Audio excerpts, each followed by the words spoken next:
morning. Well, thanks again for inviting me down and inviting me actually to speak to you. Really an honor to come back home and at home to be able to bring message to you about God's Word, about God's way of life, and about the amazing wonders of our Lord.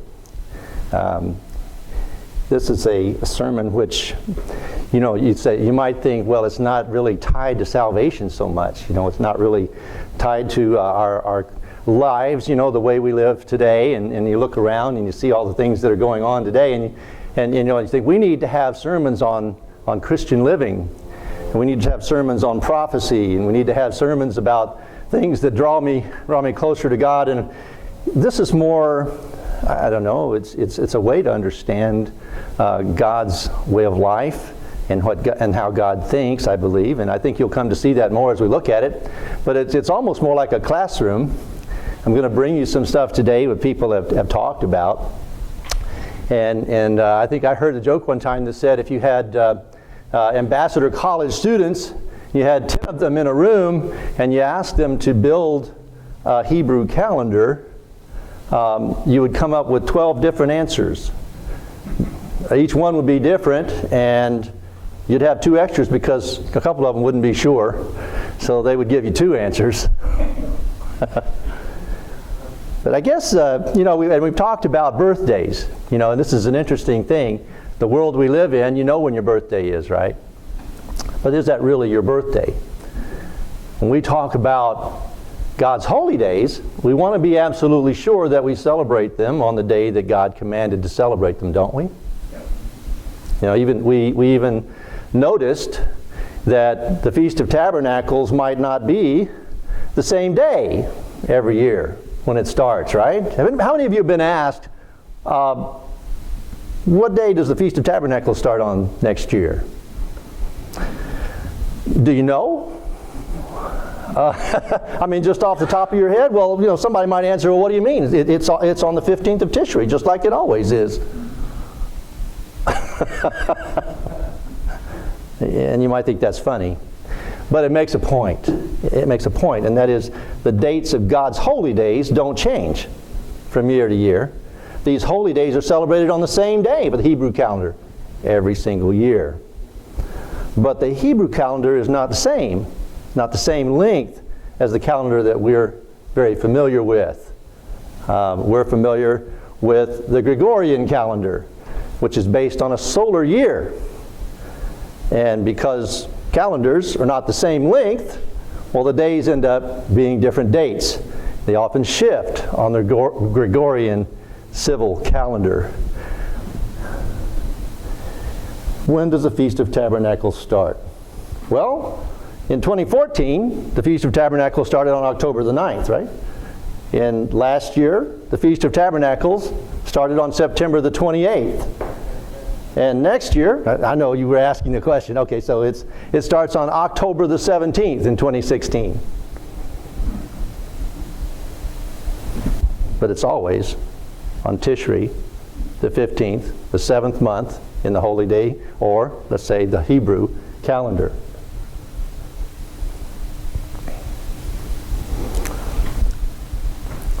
The Hebrew calendar is based on 3 astronomical criteria and phenomena.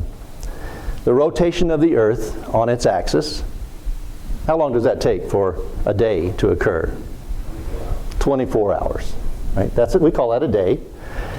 About 24 hours. Not exactly 24 hours, but about 24 hours, approximately.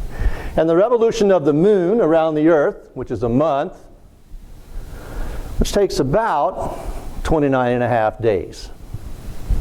And it's based on the revolution of the earth around the sun. We call it a year, which takes about 12.4 lunar months. The lunar month is 29 and a half days. Now these phenomena, they're completely independent of each other. The earth rotating on its axis, it doesn't matter how fast the earth is moving around the moon is moving around the earth, or how fast the earth is moving around the sun. There's no direct correlation between them. On the average, the revolution of the moon around the earth is about 29 and a half days, so the earth takes about 365 and a quarter days, or about 12.4 of those lunar months to go around the sun. But the Gregorian calendar, the one that you're familiar with, you know, January, February, March, is completely abandoned any association or any correlation to the moon. It's still called a moon, and it's a lunar, but it has nothing to do with the moon. Instead, the days are given arbitrary number, the months are given arbitrary number of days, like 28 days for February, 30 days or 31 days. But the Hebrew calendar coordinates all three of these astronomical phenomena. And the months are either 29 days or 30 days long.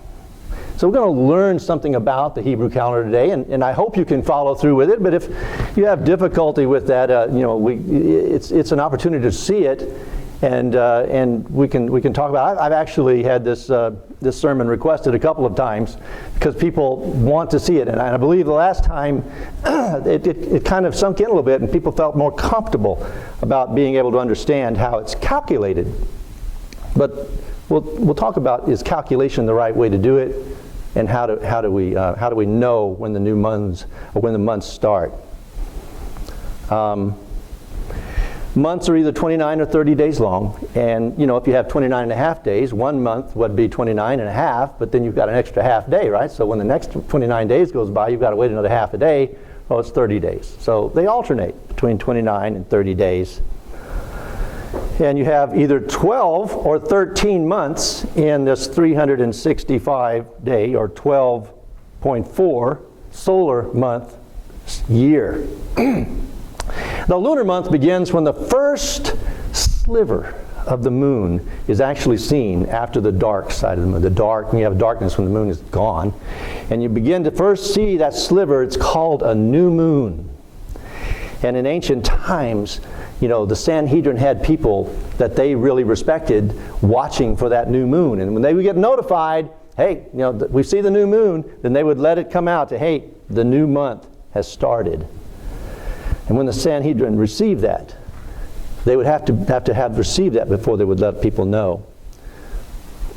Why does the Hebrew calendar have 12 lunar months in some years and 13 lunar months in other years?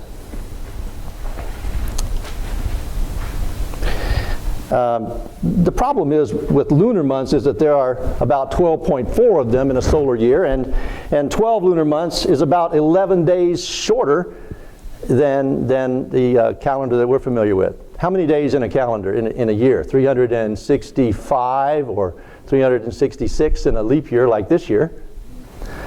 But if you have just 29 or 30 days and you have 6 of each, let's see. I thought I had a screen on that. If you have 6 of each, then you would have 354 days. 6 times 12 plus, 29 times 12 times 6, and 30 times 6 is 354 days. Well, that's about 11 days short. So if you're 11 days short, 2 years in a row, now you're 22 days short. And another year, and you'd be 33 days short. So they add an extra 30-day month in there to kind of bring them back in line with each other. To compensate for this drift of the seasons, they use this 12-month lunar calendar with an extra 30-day month.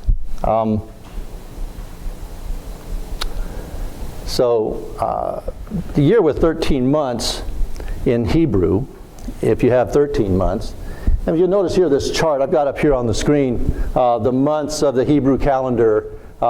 There are 2 different names. Sometimes you'll see the names differently from the Babylonian name or the Hebrew name. And we know the first month as Nisan, or sometimes in the Bible it's referred to as Abib. I have you can see all the months there in the particular time in the Gregorian calendar of when that month would occur, as opposed to the Gregorian months. Nisan is in March or April. And let me just kind of drift away just a little bit and say to you that, if you notice this year that we're already here at what the world will call Easter, and and this weekend they'll be having the holiday for the Easter holiday, and yet it's a whole month away from when we celebrate the Passover, which normally you'll see those kind of joined together. And if you kind of thought, well, why is that? Well, in this particular year is a year when we have 13 months, and so because the months have shifted back so much that it's really not springtime yet. Although March 21st or March 20th was supposedly springtime, it's still kind of cool out there in the mornings, and in some parts of the country you may even still have some snow, and it's a little bit early for the springtime. And when in ancient days, those people would be observing the seasons, they would see, hey, it's not quite spring yet, and Passover comes in the spring. So they would add that extra month just by looking to see, what is the season like? Because if you don't add that extra month, it kind of moves backwards and backwards. With these 12 months of 29 and 30 days, you need an extra month in there.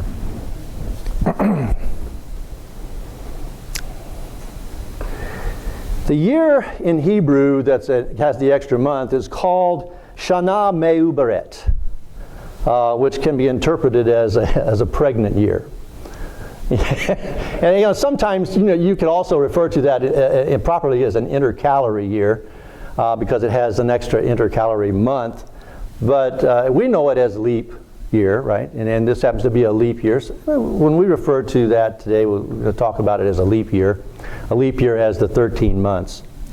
And the more we use the term leap year, the more we understand that what that is in Hebrew is an extra whole month, an extra 30 days. The additional month is known as Adar 1, and you can see on this list here that the 12th month, on the column here, the 12th month is Adar 1. It only occurs in leap years.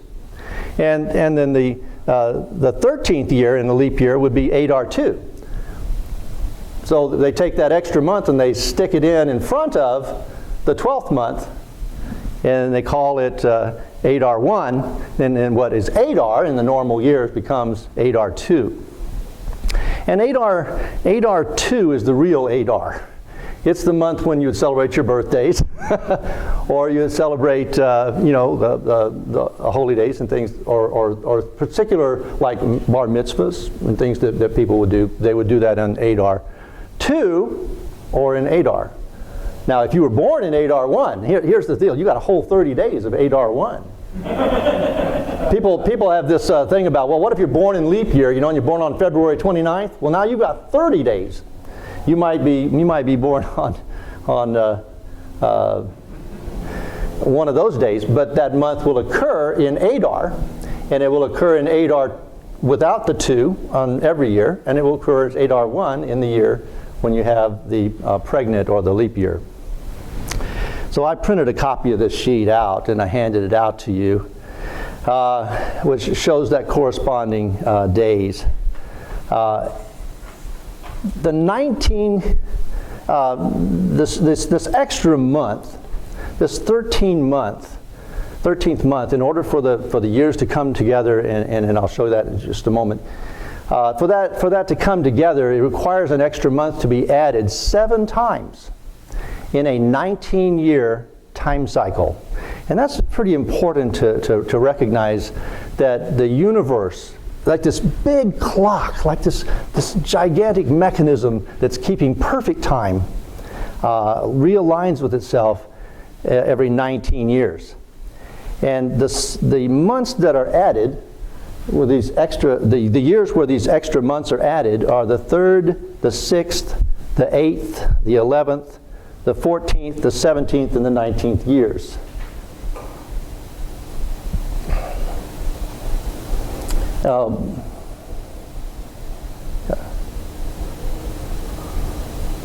I did have that in there. Okay. Notice what happens whenever you have less than 365 days in comparison with the Gregorian calendar. The first month you're 11 days short, first year. And the second year you're 22 days short. The third day you would have been 33 days short, but you had an extra month. Now you're only 3 days short. And if you follow this through by adding an extra month in the 3rd, the 6th, the 8th, the 11th, the 14th, the 17th, and the 19th years, your cycle ends up being complete.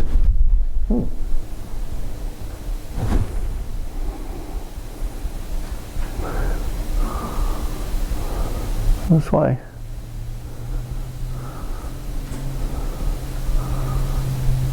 I don't know why it.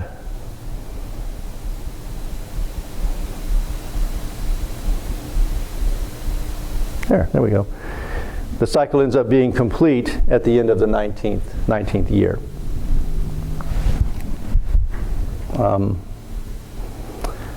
I also have printed out a full calendar. I was talking to my brother about it last night, and he said, you know, I would like to see the whole calendar, and I had that done. Well, I went ahead and printed that out for you. You can kind of look and see how the days correspond with the Gregorian days, and highlights the holy days. And you know, and your birthday would fall on the same Hebrew calendar day every year. But it's interesting how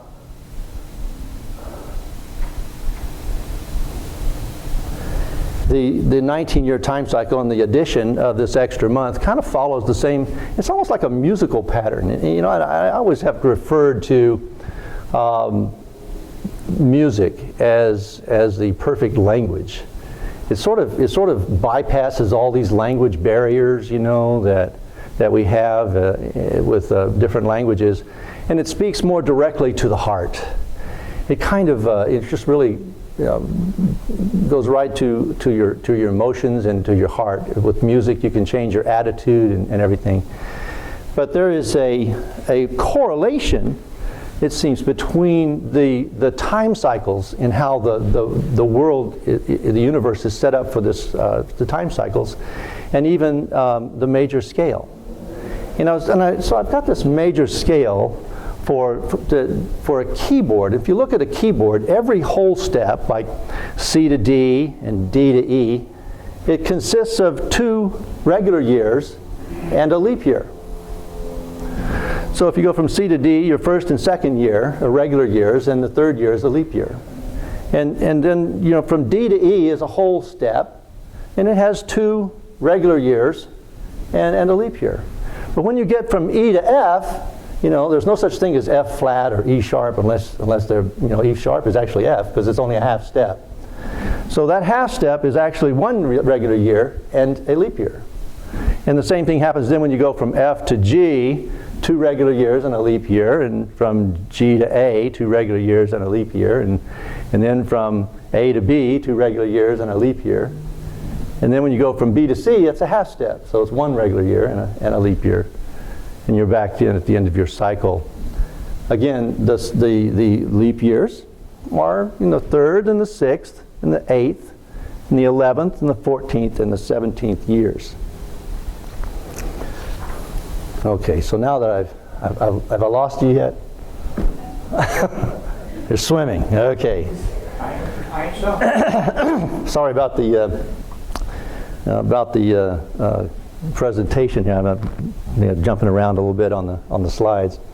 But you know, I was doing some research on the Hebrew calendar back when I was doing that, and the 19-year time cycles, and I accidentally came across this article that was written by Herbert W. Armstrong and his personal letters on the subject.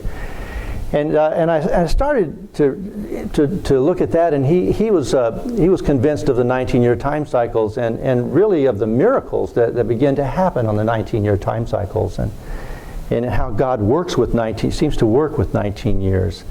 I'd like to read a part of that letter to you because it shows how inspired Mr. Armstrong was and the timing of significant events that happened in the work of God. From his letter, it says, "Now I want to tell you the truth about the 2 19-year time cycles ending January 7th, 1972. with a frank, straightforward explanation of where we were mistaken and where we were right. In a co-worker letter dated May 22nd, 1953, I wrote the following. It said, "Listen now to an astonishing fact. God has set time running in cycles of 19 years. Just once in every 19 years, the days divided by the sun, the moons, marked by the months marked by the new moon, and the years divided by the revelation around the sun, all come into conjunction. It took just one complete cycle of 19 years for the work to grow from nothing until it carried the very gospel of Jesus to all over the North American continent in mighty power." Said that 19-year time cycle ended, and the second 19-year time cycle began the first week of the present year in 1953. And that was the year just before I was born. The very start of the second 19-year cycle marked the beginning of proclaiming this gospel to all of Europe and the British Isles. And it must still go to Asia, Africa, South America, and Australia. But more astounding than I had noticed, or written then, he says, we started on the air in the little station in Eugene, Oregon, the first Sunday in January 1934. That first Sunday was January 7th. For some time, I talked of starting on the air in Europe during the first week of 1953, some 19 years later, and not the first Sunday, but the first Wednesday. See, what I did not realize then, he says, is that 1 year from today, or 2, or 19 years from today, will not be the same day of the week as today. You know, Monday, it's not going to be Sunday, Monday, Tuesday. It won't be Sunday anymore. It might be a different day of the week when you have January 7th. Let me add here that I did not have anything to do with the setting of the day on which we started in Europe. He said I had negotiated and purchase time on that station 2 or 3 months earlier. And in late autumn 1952, I sent over a transcribed and taped program, but for some reason the contents of that program did not completely conform to the technical station requirements, and they rejected it. And so I re-recorded the program and sent over a second transcription, but because of language barriers and that I had not understood their technical requirements, and again, it was rejected. So the third time the program was sent over, and finally it was okayed, as were all programs thereafter for years. We finally got it right. The station was put on the air at the first open date thereafter, which just happened to be the first Wednesday in January 1953. But, he says, the incredible as it may sound, when I later checked with calendars, that Wednesday was January 7th, 1953. 19 years to the exact same day of the year. I checked with the Hebrew calendar. January 7th was on Sunday, Tibet the 20th in the Hebrew reckoning. Also, January 7th in 1953, since it was 19 years later, it was Wednesday, but it was still Tibet 20th by the Hebrew calendar. So he says the door opened in Europe not only the first week of 1953, but on the exact same day in 1953, 19 years to the day. And he said, you know, when he looked at that and he saw it, he said, that seems significant to know that when God works in 19-year cycles, that it took one 19-year time cycle before it actually opened up to all of Europe. You know, after reading that, I looked it up and looked up the dates, and sure enough, I found his dates were accurate. It has been, since that time, brethren, it's been 63 years. And those events occurred in the 13th year of that time cycle. So today, at this time, we're in the 19th year of the time cycle. Notice in the 19th year is one of those years where you have an extra month. And it's the year that everything comes back together again, completes the cycle. So this is sort of a unique time. And we were talking about time cycles. We're talking about the Hebrew calendar. I noticed that I think it was Vance that had the sermon on Elul just prior to the Feast of Trumpets last year, and he talked about Elul being a month of preparation. Well, here we are in the month of Adar 2. It's a preparation at the beginning or the ending of the 19-year cycle, and it's another event that's actually happening the way the Jews reckon it, as we actually enter into a new 19-year time cycle at the beginning of the month of Nisan or Abib, in the first month of the year.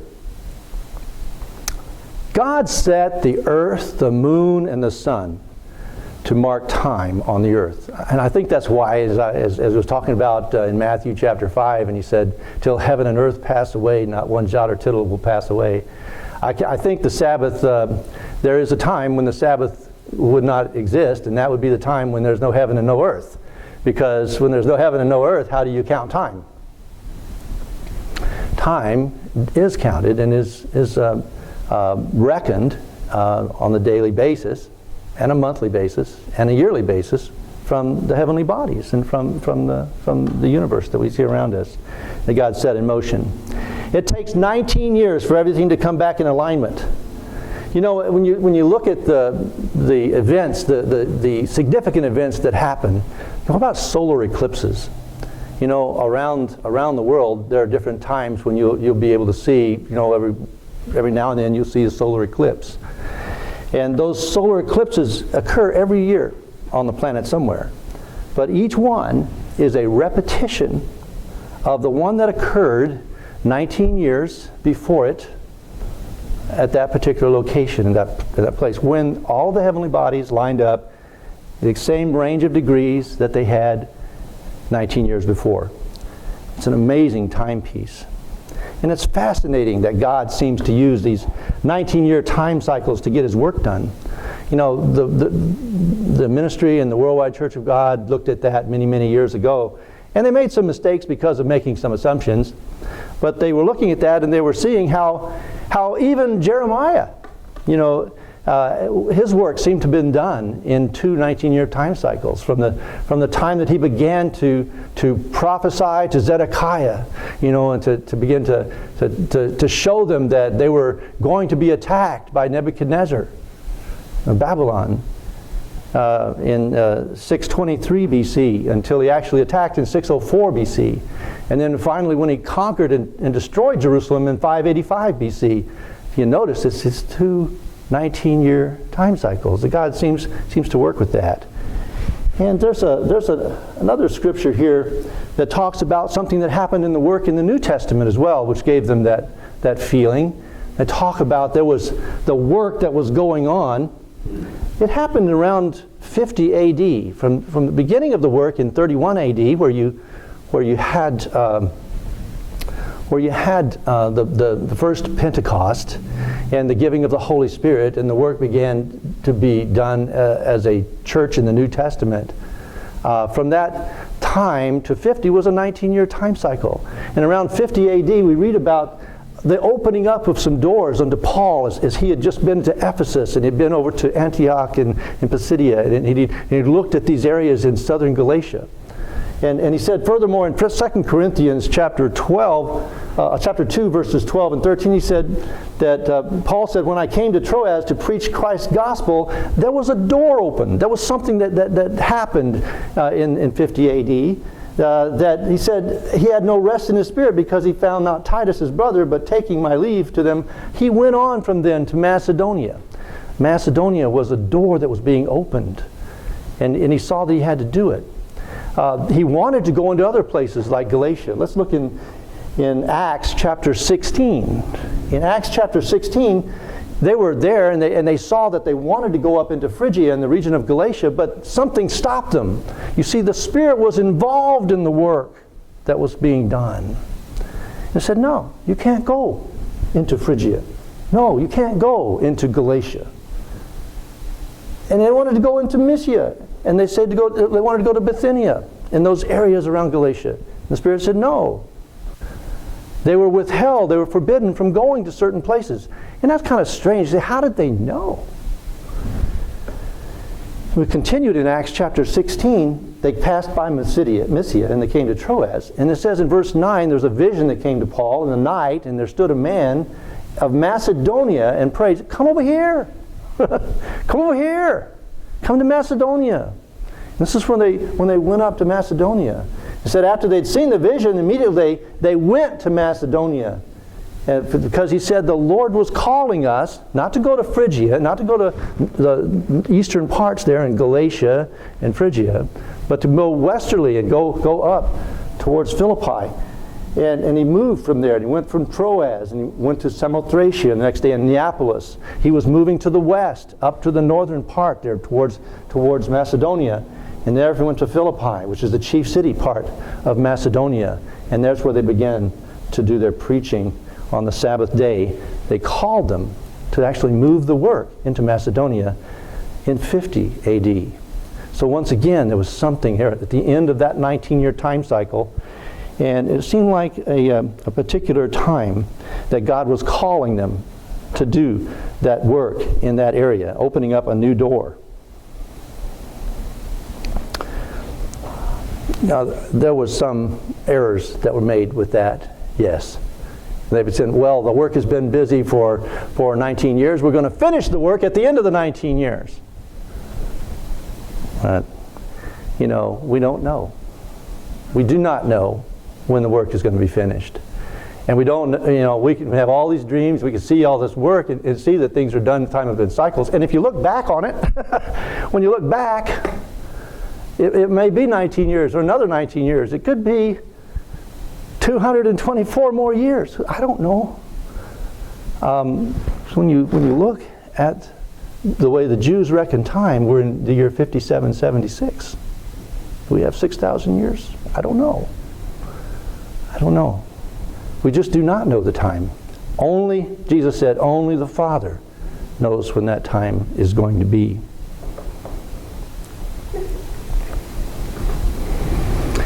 As long as the Hebrew calendar was determined by observation, as long as the Sanhedrin had somebody calling them saying, there's the new moon, there weren't any inaccuracies. I mean, that was the new moon. They started a new month, and they knew when it was, and they looked around and said, well, it's still snow on the ground, it's not spring yet. So there's an extra month we need to add this year. So they didn't know. I'd just say, is this the third year, this is the 6th year, the 8th, 11th, 14th, 17th, 19th. They didn't, they said, well, it's not spring yet, so they add another month. There was no inaccuracy there. The clock that God set in motion in the universe is completely accurate. But there was some difficulty. They didn't have cell phone. They couldn't call and say, saw the new moon. So they had to send somebody, and there was some inaccuracy, and it made it difficult to keep the new moon celebrations. That's referred to sometimes, the keeping of the new moons. Some of them kept new moons. They had a celebration on the new moons. Of particular importance was the keeping of the Feast of Trumpets. The Feast of Trumpets was going to be on the first day of the 7th month. And so they needed to know when that new moon was, and they needed to know it before the new moon came. And for this reason, knowing that the months were either 29 or 30 days long, a lot of them kept it 2 days. Just to be sure. They wouldn't work on 2 days. In fact, if you go, a lot of people that have not a lot of confidence in the calculations involved, they think, well, they still do it. They still keep 2 days. The Orthodox Jews do no work on the first 2 days of the Feast of Tabernacles. Just to be sure that they're not working on the first day of the Feast of Tabernacles, which is a holy day. They call that Sukkot. For the same reason that in spite of the fact the Bible commands us to rest only on the first day, they keep 2 days. At the end of Sukkot, they call it Shemini Atzeret, the last great day, and Simchat Torah, a day to celebrate the reading of the Tanakh. And on those days, they also have 2 days at the end where they, just to be sure. When you calculate the holy day, or the months, rather than depending on observation, there's really no reason to have confusion about which day is which. While there are 2 months in the year that can contain 29 or 30 days, and I might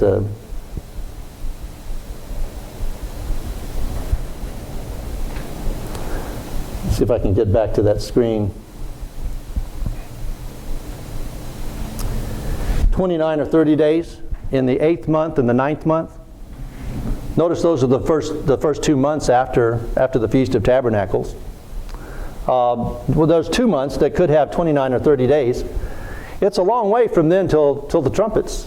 It's another 10 or 11 months to verify that you've got the new moons right, and they alternate between 29 and 30 days. So you're pretty sure when you get to the 7th month when that day is going to be.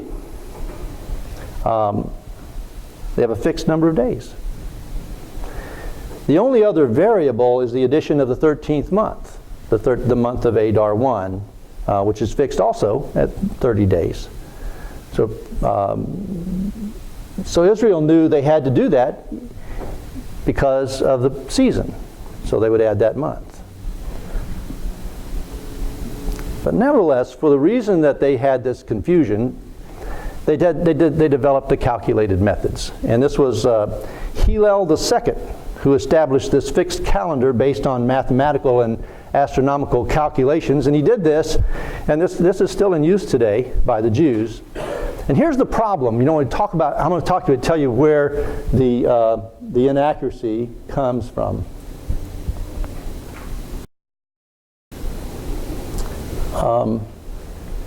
The basis of the calculations is that the month is about 29 and a half days, right? Well, more accurately, the average length of the lunar month is 29 days, 12 hours, 44 minutes, and 1 part, where a part is 3.33 seconds. And that was what they determined in the 4th century, that would be the average length of the month. That was quite a while ago when they developed the method of doing this calculation, and they still use the same method. But modern astronomers have got better tools, and they can better average the length of the month. In fact, they found that the length of the month is actually 29 days, 12 hours, 44 minutes, and 2.84 seconds instead of 3.33 seconds. Still pretty accurate, because this is like half a second, less than 2/10 of the smallest unit recognized by the system. But over time, those lost seconds add up, right? In a 19-year time cycle, you're off by 1 minute and 55 seconds. Now, the accuracy of this Jewish calendar is still pretty good. It's still pretty good. It works well with the lunisolar calendar. It's a lot more accurate than the Julian calendar is, or a lot more accurate than the Gregorian calendar is.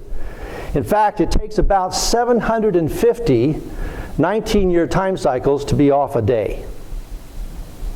That's 14,250 years.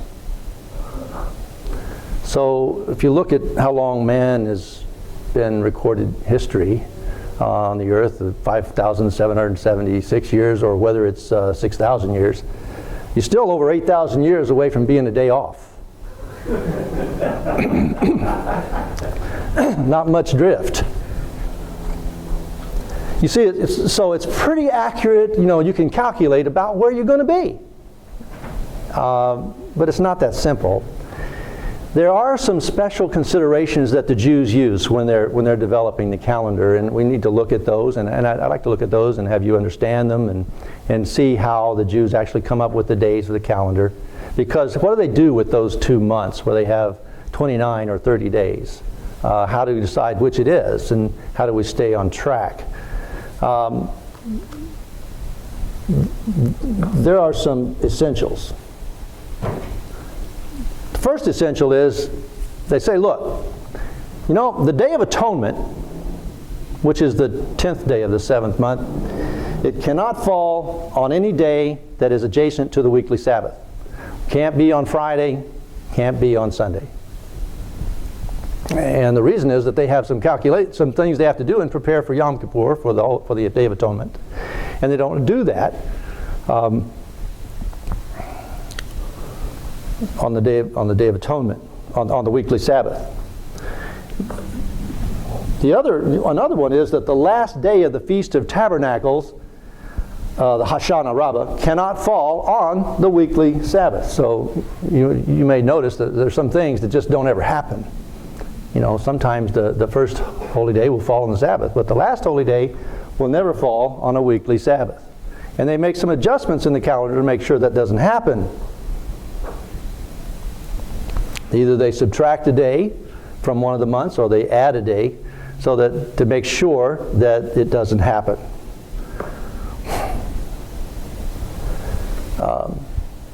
When you look at these rules, and there's 4 rules that we use, called the rules of the Dechiyot, and the singular is Dechiyah. But the rules of the Dechiyot and how they adjust those two months to whether they have 29 or 30 days, it's called fixing Rosh Hashanah. And he said you can learn these rules. They're not that difficult, and they're used in different percentages of the time in the years when you have to apply them.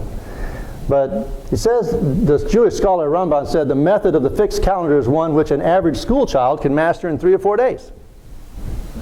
So, you know, it might be a challenge for me to bring that to you, but don't be fearful that you can't understand this, because it is something that's easy to understand.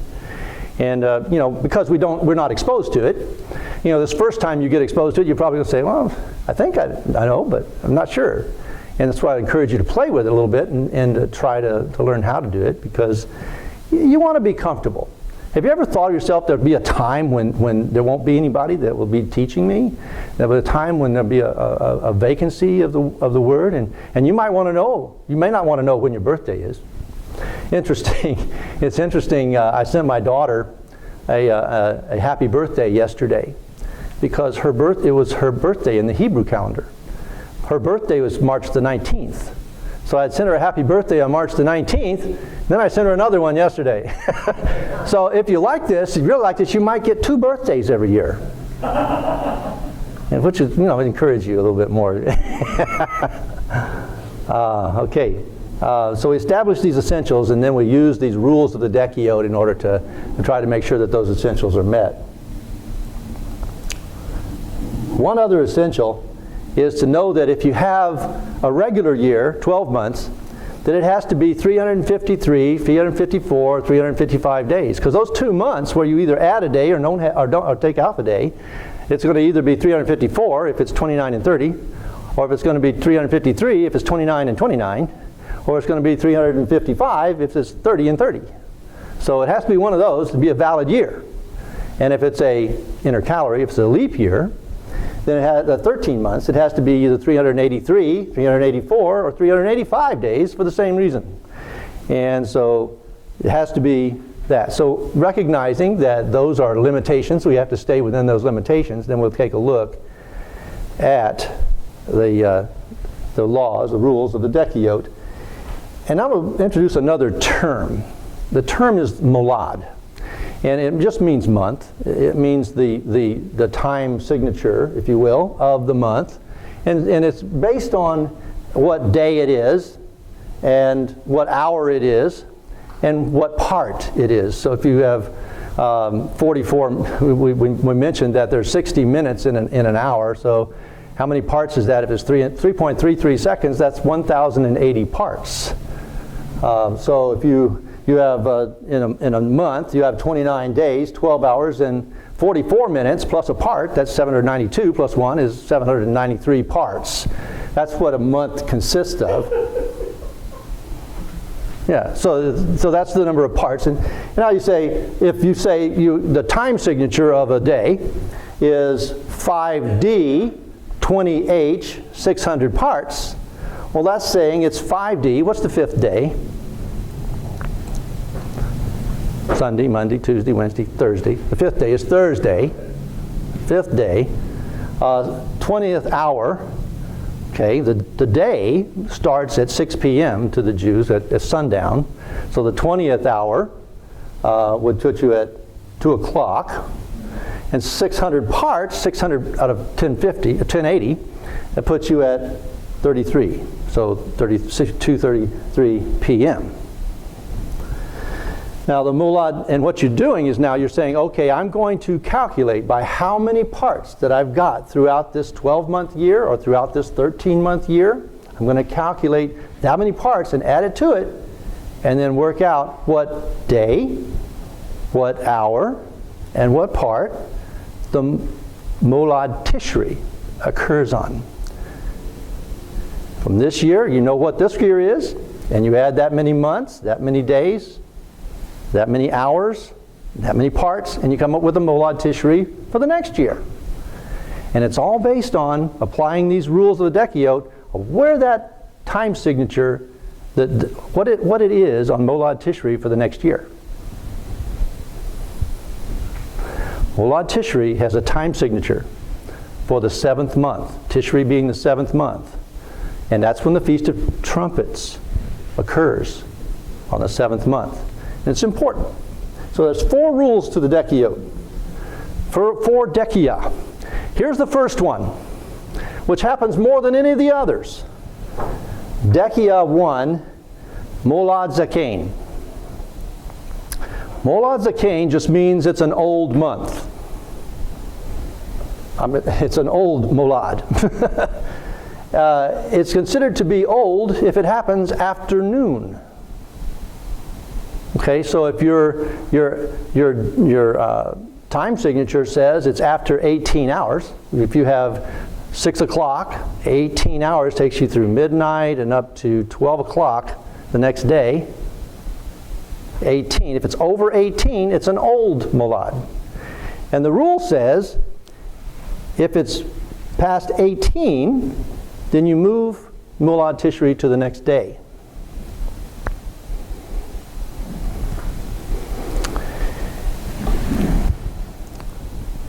So we're not changing the actual time signature for calculation for future years, but we are making it line up with the Gregorian calendar, so we add it to the next day, so we don't end up with it on with some of those essentials. What are the essentials? Okay, we said the essentials. Day of Atonement's not going to occur on a weekly Sabbath. The last day of the Feast of Tabernacles won't occur on Friday or on Sunday. Our last day of Feast of Tabernacles won't occur on a weekly Sabbath. And the Day of Atonement will not occur on a Friday or a Sunday. And we have to have 12 months is these days, 13 days, 13 months is these number of days. Maintain those essentials.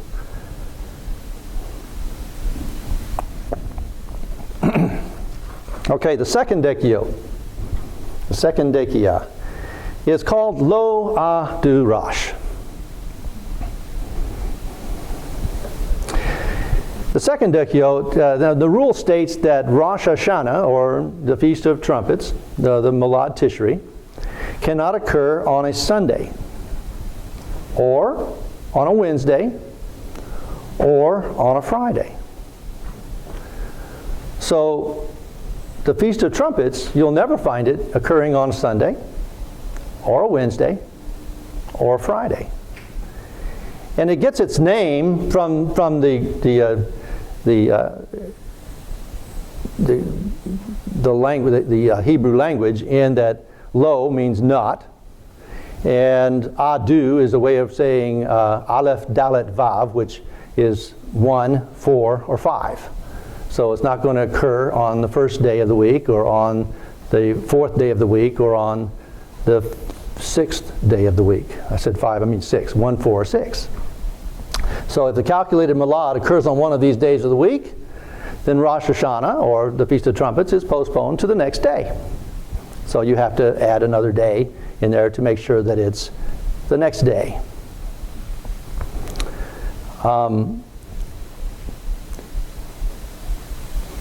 If Rosh Hashanah fell on Wednesday or Friday, Yom Kippur, atonement would fall on Friday, because it's 9 days later, right? If it's Wednesday or Friday, if it's on Wednesday, then atonement would fall on Friday. If it's on Friday, then atonement would fall on Sunday. So that would mean that you couldn't meet those essentials. So reasons why you have that.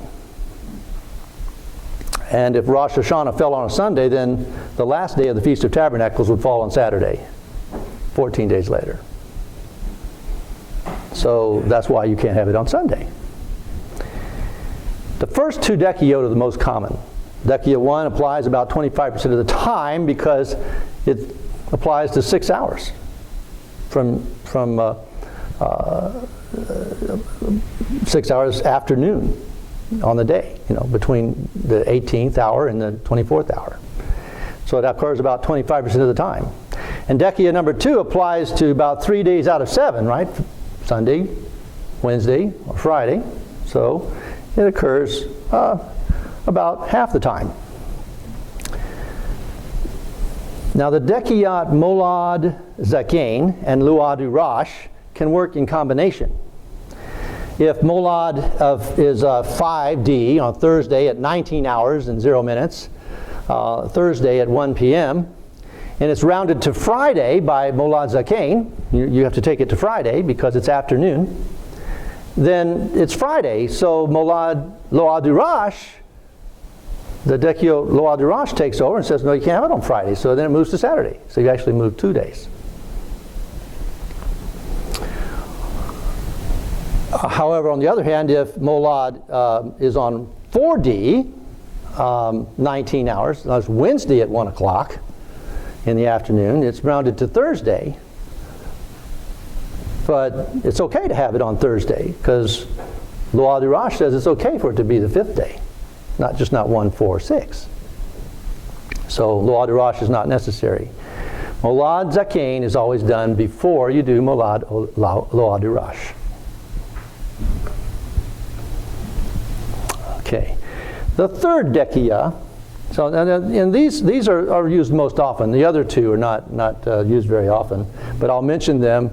And probably they're a little more difficult to understand, but they're done because people work with these things. The Jews have been working with this a lot, and they know, hey, what happens if this happens, and if this happens, I get stuck with this and that.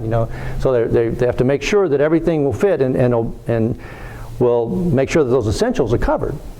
The last two are basically to make sure that you don't have a year that's more than 355 days or less than 382 days. That's what the two rules are for. The first one is called Gatarad. And it says if the year is a simple 12-month year, non-leap year, and it occurs, if Molad Tishri occurs on Tuesday, only on Tuesday, after 9 hours and 204 parts, then Rosh Hashanah is proposed to the next day, to Wednesday. Which by effect of Load Urash says you can't have it on Wednesday. So it moves to Thursday. So if you have Lagat Torah, it says it's on Tuesday after 3:11 in the morning, well then you're going to have to move it to Thursday. Because it's going to go to Wednesday and Load Urash is going to make you go to Thursday. And why do you do that? Why will you have such a complicated rule? The rule prevents the possibility that the year might have 356 days, which is an invalid length. If you had Molad Tishri, which was Tuesday after 3:11, I'll convert that for you, it would not be postponed by Molad Zakein or Load Urash on Tuesday. So if you go ahead and you add 12 lunar cycles, which is 354 days, 8 hours and 876 parts, to the next year, the Rosh Hashanah, you would get 7D, 18H, 18 hours and 0 parts, with 354 days already elapsed, and so Molad Zakein would apply to the next year, postponing the Rosh Hashanah to Sunday, with 355 days elapsed. Well, Sunday is already a Load Urash day, so you have to move it to Monday. And now you're at 356 days. That's if you didn't change it. So they discovered, this happens. So if it's after 3:11 in the morning on Tuesday, you've got Gachorod, and you got to go to Wednesday, which means you got to go to Thursday, right? A little bit deep, but that's what happens when you start figuring these things and all these calculations. It's accurate, but you have to have these rules. This rule is not combined with Molad Zakein. Why? Because it applies to the current year Gachorod. It's not necessary for that. It's only between 3:11 in the morning and noon. So it only applies to that short period of time. It's not common. Not very common. It applies to only non-leap years, first of all. It's only on simple years. 12 out of 19 of those years are simple years. It only occurs on Tuesday, 1 day out of 7. And it only occurs between 3 a.m. and noon, or 9 hours out of 24. So you can imagine that it's not very frequent. It occurs about 3 times in a century. It last occurred in 1984, 1985, and it'll occur again in 2035, 2036. So in this area here, it happens, but it happens very infrequently.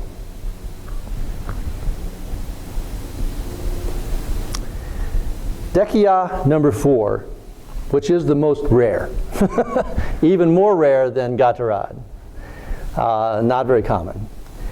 It's designed to prevent a year from being less than 382 days by postponing Rosh Hashanah in a non-leap year following a leap year.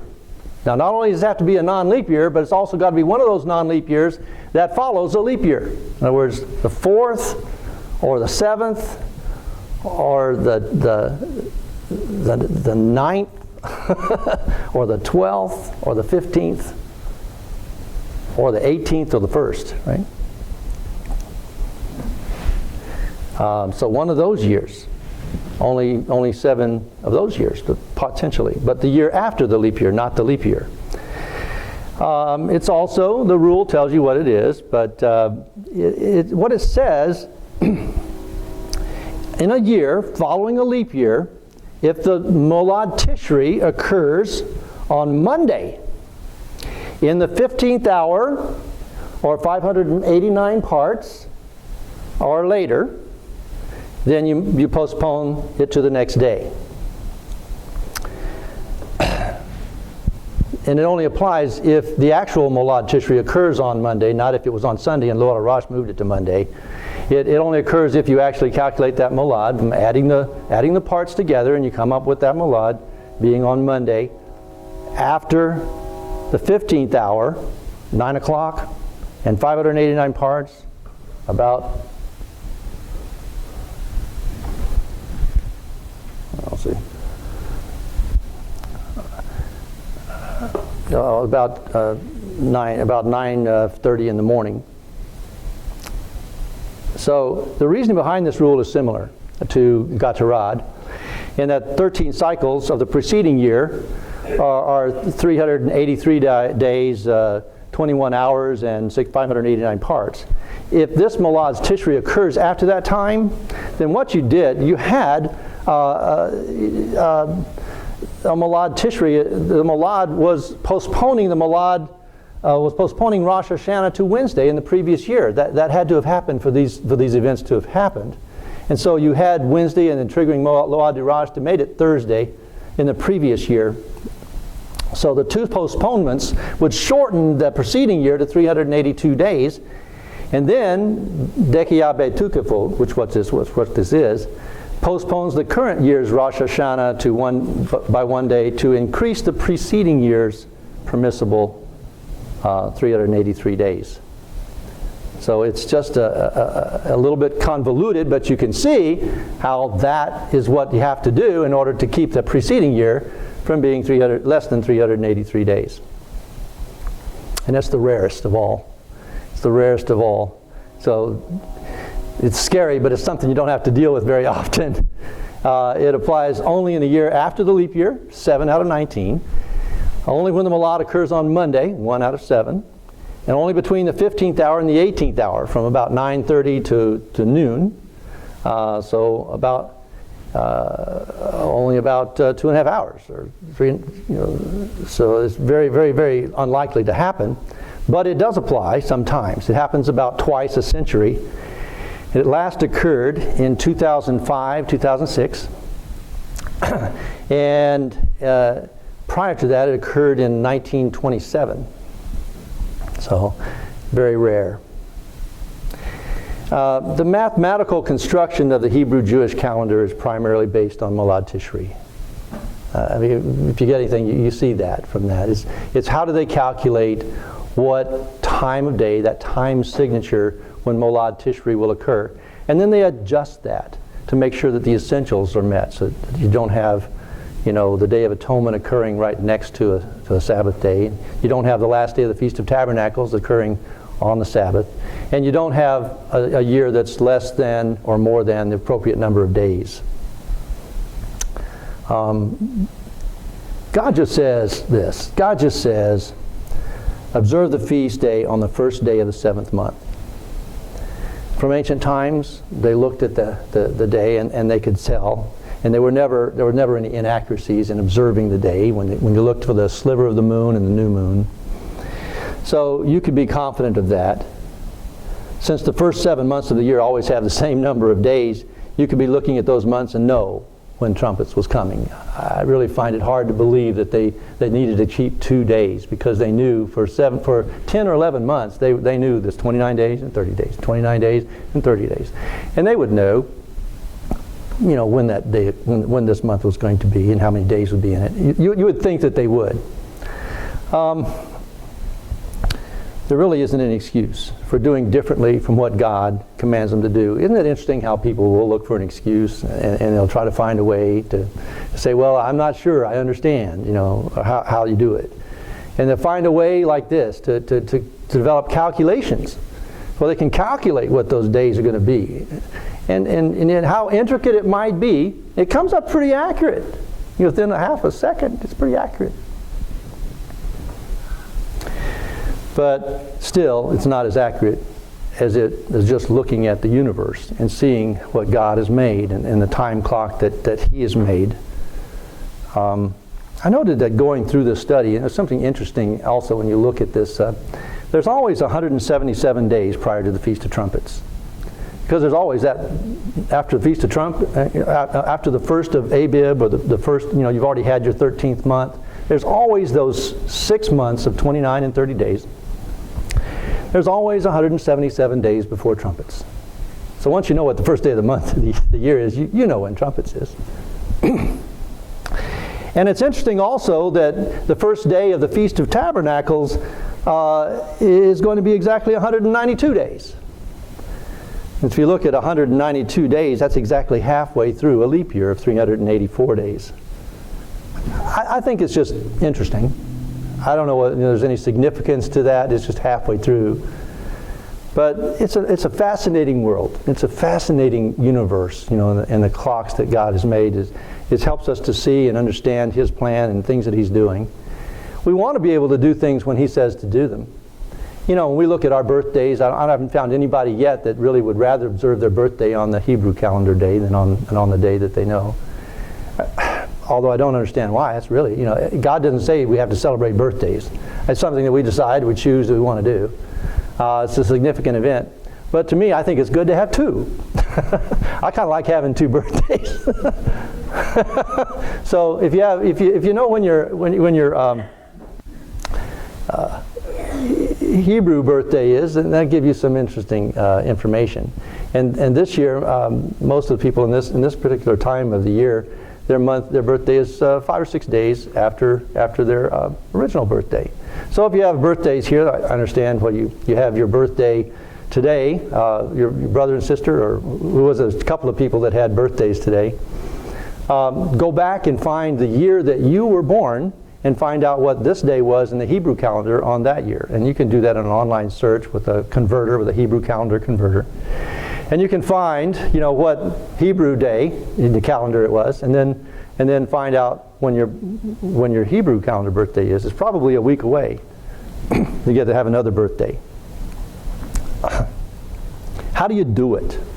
how do you calculate? You may say, well, how do I know when the Feast of Tabernacles is next year? The question I was starting out about. Well, you have to know where to start. That's the key thing. And I hope to be more comfortable is you need to know when the Feast of Trumpets will be next year, or when the Feast of Tabernacles. Since the calculations are pretty accurate, all you need to know is choose a year where you are certain you know what the Molad Tishri, or the time signature is for that year for Molad Tishri. And then you have a basis to calculate from. And also remember that this year is the 19th year, so this year has 13 months. And next year we'll only have 12. So there'll be 353, 354, 355. You know, and I kind of was a little bit edgy about it myself, so I laid it out in an Excel spreadsheet and did all the days and everything and calculated it out. And then I went back and checked the days, a few of them, against the online calculator. Sure enough, I was right. So it's easy to do when you look at it and you obey all the rules of the Dechiyot. If you try it, if you have fun with it, you'll find out that, hey, you know what? You can do it too. And there won't be 12 different answers. There's only one right answer when you calculate things, and you'll be within a day. So you'll be within, for each year, you'll be within, a minute and 55 seconds. So I just thought I'd bring that to you today. I know it's kind of extra, not required to know this for salvation. Somebody's going to tell you when the days are. You want to keep the days when God tells you to keep them. And there's a reason behind it. I just wanted to assure you that people aren't guessing. They're not guessing. It can be calculated, or it can actually be observed. And while the Jews may be over there observing 2 days, there's really no excuse for that. They can see it, and they can know that for a year, or at least 7 months in advance, and they'll know exactly when it's supposed to be. I think sometimes we just do things because we feel like we need to be more self-assured. But God is there with us. He loves us, and He's given us a lot of information to help us to learn and to obey Him.